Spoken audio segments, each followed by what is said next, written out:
All right. We're now ready for the message. Set each letter on the indicating disc and encipher it. Notice that as each letter is enciphered, the letter counter registers. This gives the operator a check on the letters he has already enciphered and is useful in locating errors.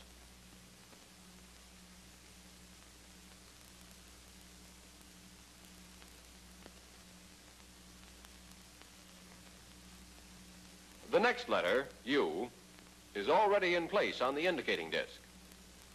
In such a case, turn the disc in either direction to release the drive knob. Then set up the letter again and continue enciphering the message.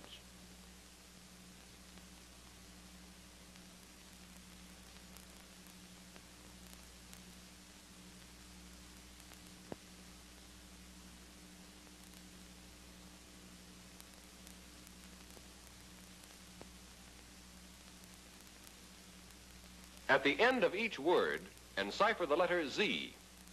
Later, when the message is deciphered, Z will come out as a blank space separating the words.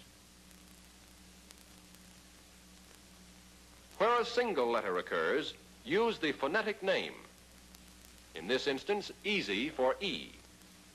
This use of phonetic names for single letters helps to prevent errors in enciphering and deciphering and in transmitting.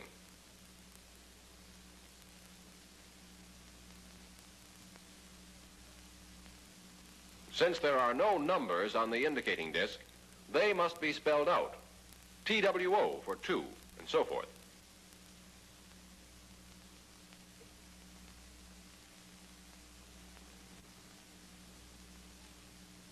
When you're finished, roll out a few extra inches of tape before tearing it off. Here's the enciphered message. Notice that the last group contains only 3 letters. Since the M209 enciphers in 5-letter groups, it's necessary to complete this group by writing in 2 X's.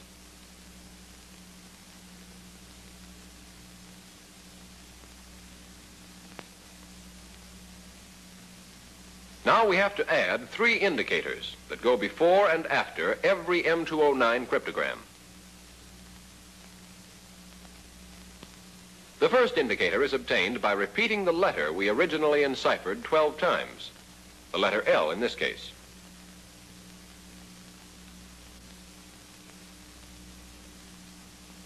This is known as the system indicator and tells the receiving operator that the message was enciphered on the M209.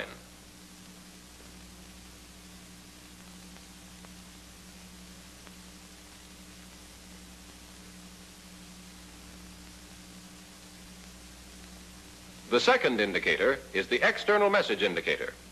The 6 letters we selected at random and set up on the key wheels before. Remember, we wrote it down for later use. This is it.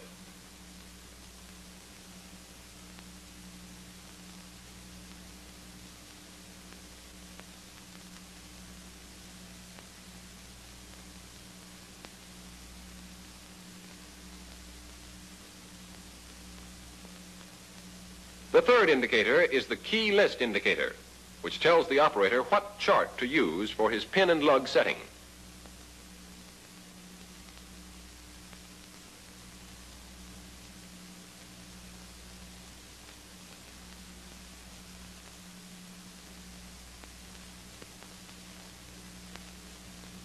Okay, we have our 3 indicators. The repeated letter, which tells us a converter was used, the 6 letters selected at random forming the external message indicator,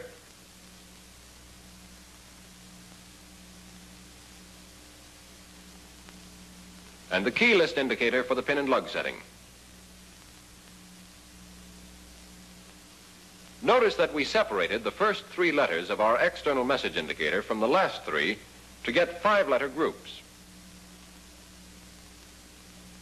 All we have to do now is transfer the message onto the proper blank and then dress it up with the necessary information for forwarding. Finally, always turn the key wheel so that the internal message indicator is broken up. The message may now be sent to its destination by any of the Army's various means of communication. Ours is going by radio.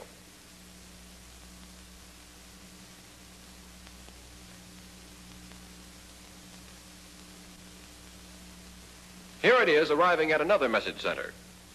Let's see how it's deciphered. The repeated letter L tells the operator that a converter M209 was used. The key list indicator tells him which chart to use for the correct pin and lug setting. In this case, we'll assume that the converter is already set according to the chart.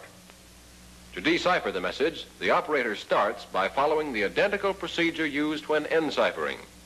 He sets the counter to 0 and the encipher-decipher knob to C. Next, he picks out the external message indicator and sets his key wheels in accordance with it.